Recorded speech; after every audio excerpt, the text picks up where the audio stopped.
All right, you guys. I figured out my presentation. I got my next presentation already.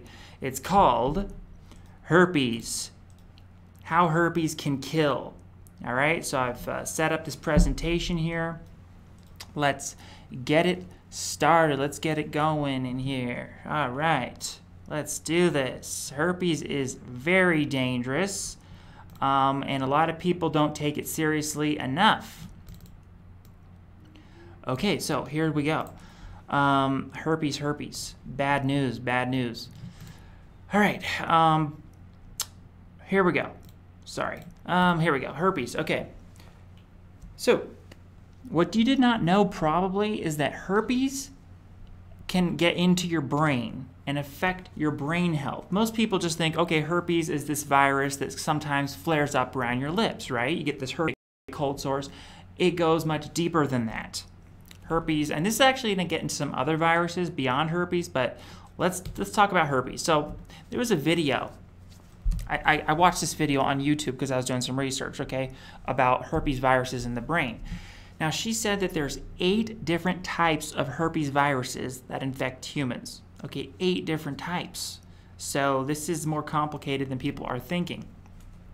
Now, here's what the video said. The herpes infection lasts a lifetime because herpes viruses go into what's called a latent phase, which is like a state of hibernation where the virus hides in your cells. Okay, now this is important. So you can have herpes and not be showing signs of it. It could be dormant in your body, waiting until your immune system crashes. So your immune system gets weakened and then the herpes will flare up. So a lot of people get cold sores when they do something that weakens their immune system. But in the long term, if herpes gets into your brain, okay, herpes can lead to degenerative diseases of the brain, like dementia, Alzheimer's, etc. So you can be getting herpes one day, years later, you get Alzheimer's once your immune system is weakened, okay? So let's talk about that. So this is from Wikipedia. I'm not making this stuff up.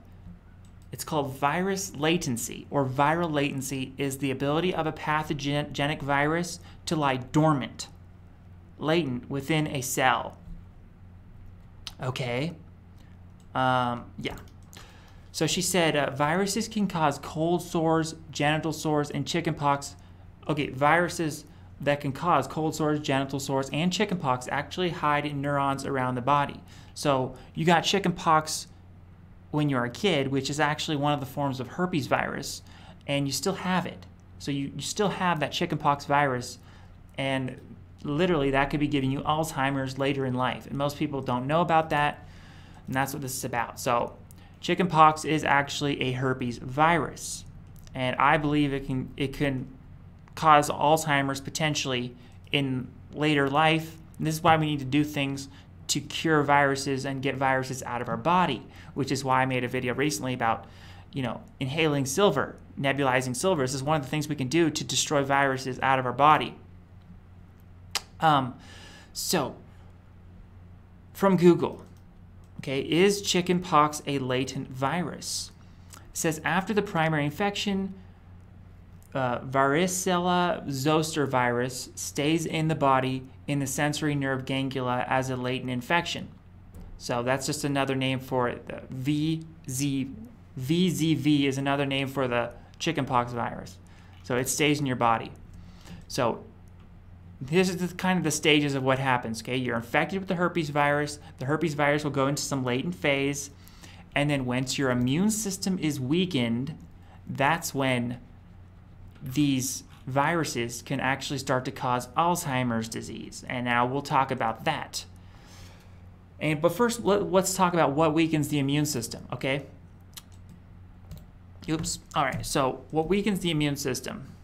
We'll get into that. So this guy had a TED Talk called The Hidden World of Human Herpes Viruses. He said some interesting stuff. He said, when you get these viruses, you often don't know about it. But you carry these viruses because, remarkably, they are never cleared from your body. When you have the flu, you get rid of it after a few days. But these viruses, you have to fight them for the rest of your life. This is Very important. Okay. The way that you fight these viruses is by using your immune system. Your immune system has got to control cancers, other infections, but it has to control these herpes viruses for many, many decades. And we know that's true because if we were to weaken your immune system, then these viruses can become a real problem and they can cause disease and even death. So don't take it from me. This is the expert, okay? Did a TED Talk on this. So now let's talk about what weakens the immune system, okay?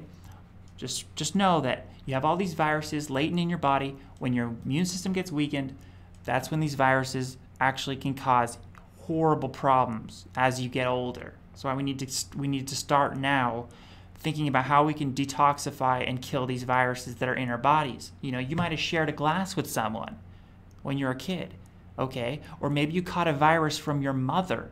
A lot of viruses can be passed down in the womb. So your mother had a virus like the polio virus or something, or mono, and she gives it to you. You know, you're just born with the virus. All right, so these are some of the list of things that can weaken your immune system. I sat down and thought about, I got some of these from different articles, but this is a general list. There's a lot more things. Chronic stress, bad diet, lack of sleep, obesity, overexercise or lack of exercise, prescription drugs, radiation, chemicals, drinking alcohol and smoking, dehydration, imbalanced intestinal flora, or even orgasms can weaken the immune system temporarily, or even chronically. If you have an over excess of orgasms, can weaken your immune system because it's like draining you of all those nutrients and energy. Well, especially if you're a guy. Maybe not so much a girl, I'm not sure. It could be very different. But now in my case, my immune system's already weakened because I don't have a spleen. So I'm missing an organ that is an immune system organ. That's why I'm kind of hyper fixated on how to help the immune system. So if any of your immune system organs get damaged, okay, so these are all the different immune system organs. A lot of people have their tonsils removed and they think, oh, the tonsils, you don't need your tonsils. Oh, they don't do anything. That's actually not true. The tonsils actually are a big part of the immune system. All right, so all this different. The immune system is very, very complicated. So you know, it could be if you lost your tonsils, maybe you have an increased risk of getting Alzheimer's. You know, it potentially could be. It makes sense. So now let's talk about where I'm getting this idea that the herpes virus is connected with getting Alzheimer's disease. Okay, let's just look at some headlines of some articles. Now you find tons of these articles linking herpes with Alzheimer's. So here's just a few of these headlines.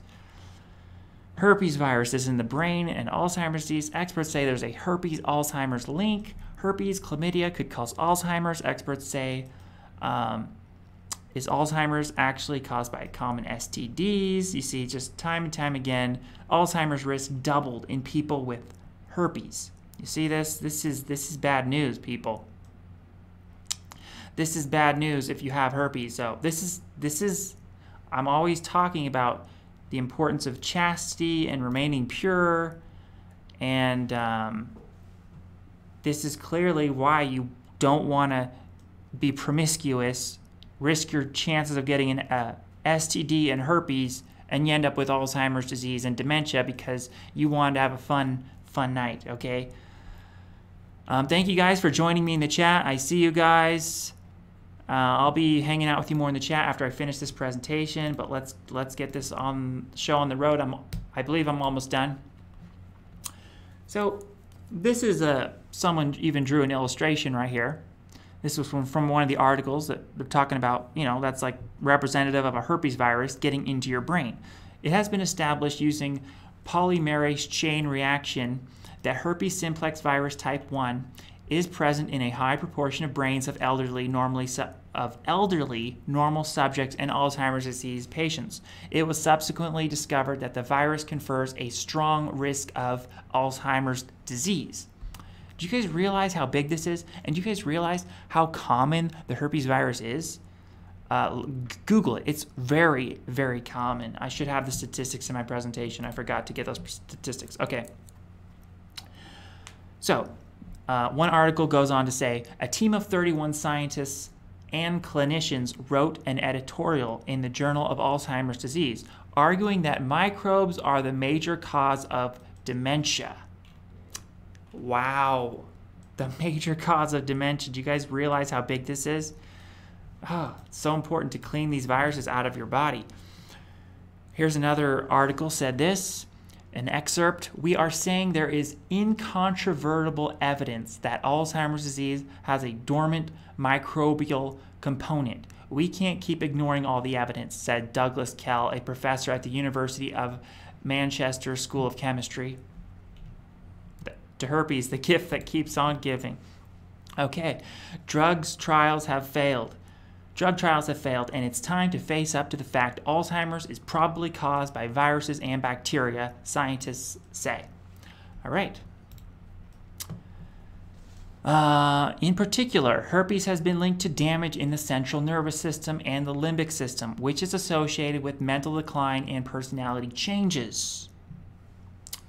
This is big time. Okay. There's what herpes looks like. Herpes simplex virus 1 up close. Nasty critter there. This is why, prevention. An ounce of prevention is worth a pound of cure. You don't want to risk getting herpes virus. It's so easy to contract. Okay, just a kiss. This is why I tell people you should not even kiss before marriage. You don't want to be kissing a bunch of people, getting herpes virus, and you're going to give herpes to the person you marry. The person you finally decide to settle down with, and now you're filled with herpes virus. Is that what you want to do? Is that fair to your future spouse? Okay, think about that. Now, it says, this is from another article, viruses and bacteria are common in the brains of elderly people, and although they are usually dormant, they can wake up, this is just what I've been saying, after stress or if the immune system is compromised. Around 2/3 of people will acquire the herpes virus at some point in their lives. 2/3, that's huge, and many will not realize they have it because it does not always show symptoms. So someone could come to you and say, oh, I don't have any STDs. Oh, yeah, I don't have herpes. Meanwhile, they do have herpes. And even the tests, when people get tested for these STDs, the tests are not perfect. Sometimes they give a false negative, like they'll say you're clean of STDs when really you have some dormant virus. Okay, you can't trust these STD tests. Don't risk your life to these stupid STD tests. In one study, 3,432 people were tested for Alzheimer's 11.3 years after blood samples were taken. A person's risk of Alzheimer's were doubled if they had antibodies to SSV1 in their blood, a sign of a reactivated herpes virus. So your immune system lowers, your herpes virus reactivates, boom, you're on your way to Alzheimer's disease. It's that simple, folks. So this brings new meaning to the whole phrase, kiss of death. Okay, it's literally could be a kiss of death. That kiss could kill you 50, 60, 70 years later. You got to be thinking long term. All right. Almost done. Dr. James Pickett, head of research at Alzheimer's Society, said a large number of different microbes, including viruses, bacteria, and fungi, have been found in the brains of older people. But there do appear to be more of them in the brains of people who have died with Alzheimer's disease. Wow, this is huge. So, this begs the question, okay, what other STDs cause deadly diseases later in life when the immune system is lowered? It could be a lot more than just herpes. Like pretty much every one of these STDs that people are getting, the common STDs that are so-called, pretty benign, harmless, innocuous, whatever, they don't know the effect of those STDs in the long term. I'm talking 10, 20, 30, 40, 50, 60 years. They're like ticking time bombs. So that's the question I just want you guys to think about. Think about the risks of the massive risks to your eternal life if you want to live forever. You don't want to be getting any STDs. Just stay pure. Don't have any sexual relations with anyone until you found one person. Just stick with them forever. That's the ideal. All right, so that's the end of that. And now let's get to the chat. What are you guys saying? Okay, I'm going to read the chat a little bit. All right, we got some cool Dark Spawn is here. A little roll call. We got Call Sign Hotel is here. Judge Chan is here in the chat. Judge Chan is also spleenless. Interesting. Wow. We got another spleenless person here. Will March is here. Says, I think you should... can't read that comment. It's degenerate. No degenerate comments allowed, people. All right. Yeah, no degenerate comments allowed. Just remember, that's the rules. Listen to Avalion, no degeneracy. All right, oh, sorry. I'm reading here. Someone says, please prove that orgasms weaken the immune system. You know what? I only have anecdotal evidence of this. Okay, so I know someone who says that their immune system personally gets weakened. And I have not researched it to say that this applies across the board to everyone. But I have not noticed this myself, but, you know, I've noticed other negative effects from the orgasm. You know, I have post-orgasmic illness syndrome, POIS. There's all kinds of different negative effects from orgasm, but apparently in some people, yes, it can lower your immune system temporarily. So it is anecdotal, but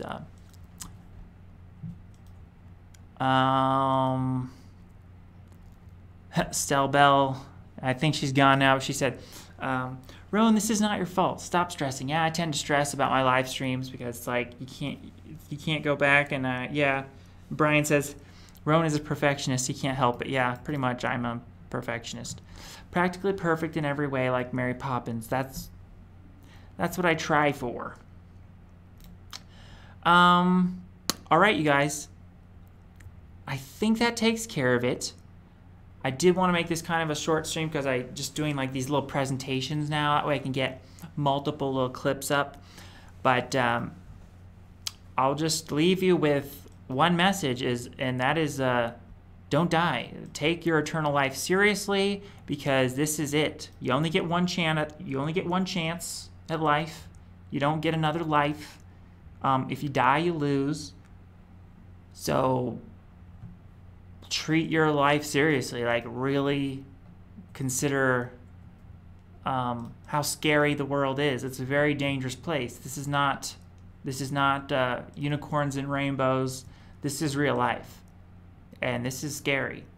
Real life is scary, and it's filled with dangers. Okay, so just consider that. Don't die. Don't die, and may you live forever. Maybe I'll do another live stream soon, but I have more presentations, so I might do another one. Catch me later. Goodbye.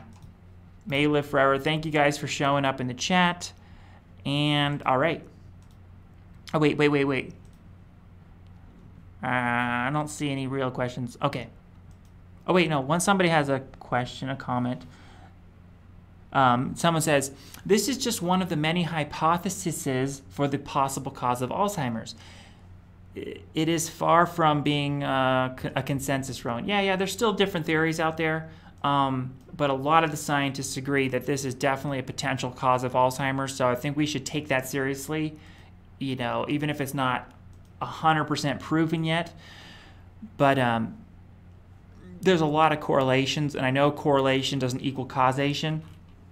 But it's something we need to be, err on the side of caution. Better safe than sorry. You know, if it's a worst case scenario, I just think we should consider the worst case scenario. And the worst case scenario is that Alzheimer's does kill you. So, that herpes does kill you, and it will cause Alzheimer's disease. All right, you guys. Thank you guys for showing up. Look out for another live chat. I might be back. Goodbye.